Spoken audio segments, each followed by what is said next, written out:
So what just happened to that Apple event? Here we go.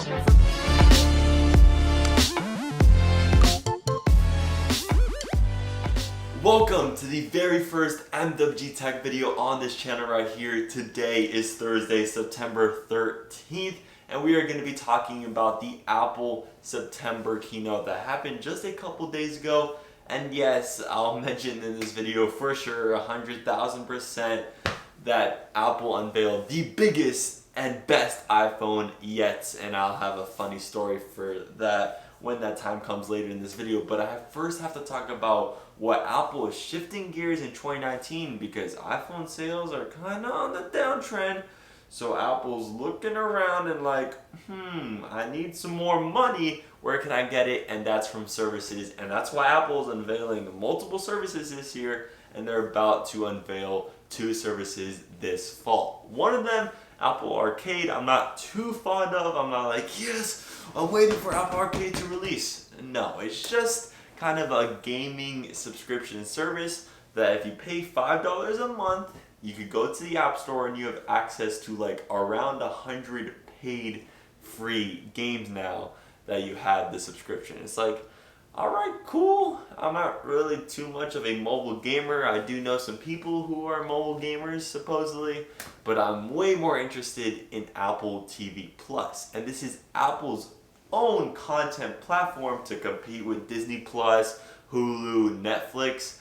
Apple is making their own original content. They've been investing a bunch of money over the past couple of years, and it's starting to pay off because starting November 1st, Apple TV Plus is going to go live for a great, at least I think it's great value, of $5 a month. And if you purchase any of the hardware products that I'm about to mention, you get Apple TV Plus free for a year.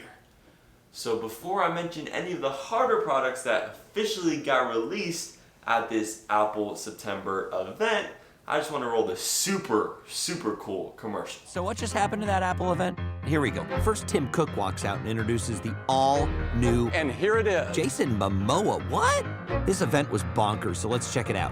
Spoiler alert, iPhone just went pro. This thing is insane. Triple camera technology. Telephoto, wide, ultra wide, and the highest quality video on any smartphone ever. Plus a Super Retina XDR display and spatial audio. Spatial audio? A Monster A13 chip and battery life up to 5 hours longer. That's pro. Then Tim's like, and there's another iPhone, the dual camera iPhone 11. Cat gets all frisky. You're good. Throw it in your purse. You're good. Spill coffee on it. No, you're good. It also takes fab photos in the dark, takes slow-mo selfies or slow-fies. But it's blazing fast with privacy built in. Next up, Apple Watch Series 5. What does it do? Well, it tells time, and it has an always-on Retina display, and takes phone calls, and counts your swim strokes, and communicates with satellites, and is your subway card, and streams 50 million songs, and has an app that can take an ECG. Oh, nice. And apparently tells time. Lots to say about the new iPad's bigger display, but instead I'll leave you with one little tidbit. It's 2 times faster than the best-selling PC, and it's just $329. Oh, and for something cool to put on all those new screens, Apple Arcade drops 100 brand new games all this year. Boom! And pretty sure Tim said Apple TV Plus Oprah, Momoa, Witherspoon, and Aniston are all included for a year with these new products. So go to the website, but when you get there, slow your scroll, people. Take a breath, check your heart rate, and check it all out right here.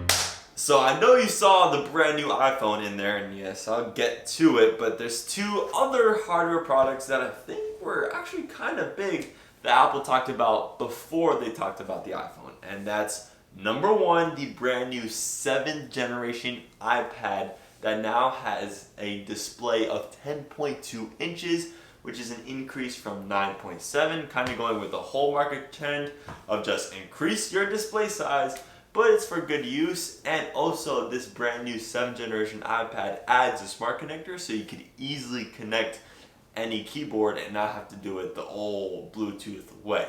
But this iPad, the 7th generation iPad that has Apple Pencil support, has a great A11 or A12 or A10 Bionic chip. I'm not too sure on the chip, but it has great performance, all for a price of $330.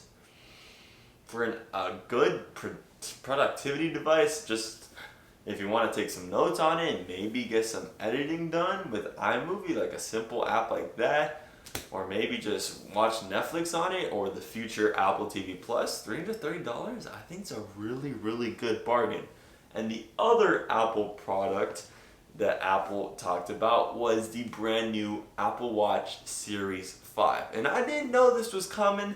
I didn't really exactly believe the rumors, because the Apple Watch Series 4 was a huge upgrade last year. So I was like, what could they change with an Apple Watch? You kind of made all the changes last year. You didn't save anything for this year.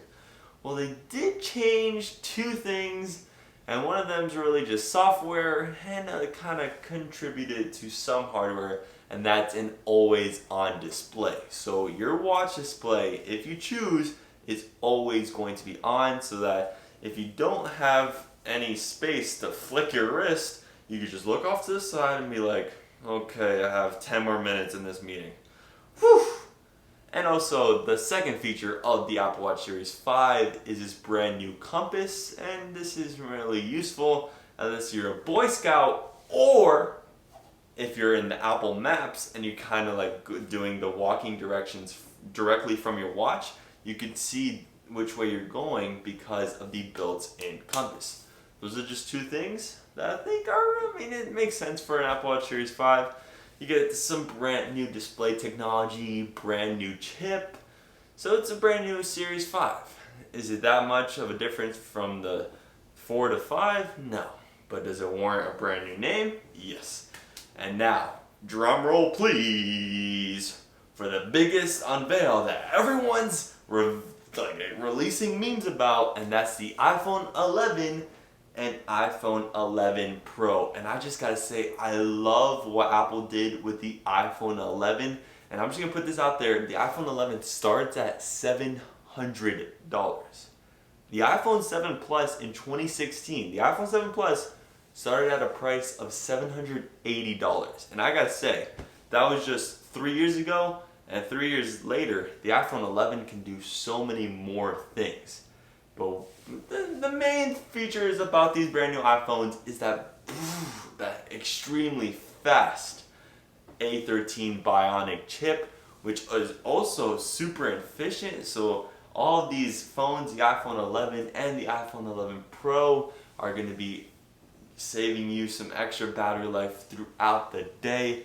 But talking about that iPhone 11 again, it has two cameras, a wide, which is the wide on every single iPhone since the iPhone 3, and then an ultra wide, so it gets even wider, so you could fit more people into a photo, or just capture a whole landscape, or capture a whole stadium. I think this is pretty cool, especially like more people are going to use the wide angle than taking advantage of that 2x telephoto zoom. And not to mention that the iPhone 11 comes in a bunch of colors, still has wireless charging, wonderful stereo speakers, and I'll probably talk about the camera features just in a second, because that's when I go to the iPhone 11 Pro, which starts at a price of $1,000. And if you want that 6.5-inch OLED display, then you have to pay $1,100, and that's starting at 64 gigabytes of storage. Not too much of a liking there, especially since you could get for $850 you get 256 gigabytes of storage with the iPhone 11, and that still has a really good 6.1-inch retinal LCD display, which the majority of people are going to be completely fine with. Anyways, going to the iPhone 11 Pro, the only thing that makes it Pro, separating it from the iPhone 11, is a little bit more extra water resistance, and just adding that telephoto camera. So I'm not sure why most people would go for the Pro over the 11, especially since there's a disparity of $300. Like for me, go iPhone 11 all day, every day.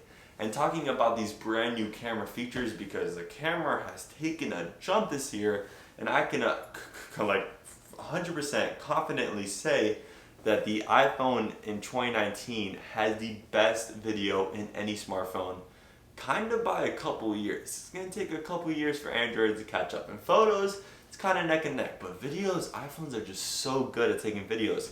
And now at 4K at 60, HDR plus is applied. Oh, way too good there. iPhones had always been good at taking audio, and now with the ultra wide camera being the same true tone and aperture and exposure as the other cameras, so you could just simultaneously switch in between the viewing angles going from ultra wide to telephoto like this.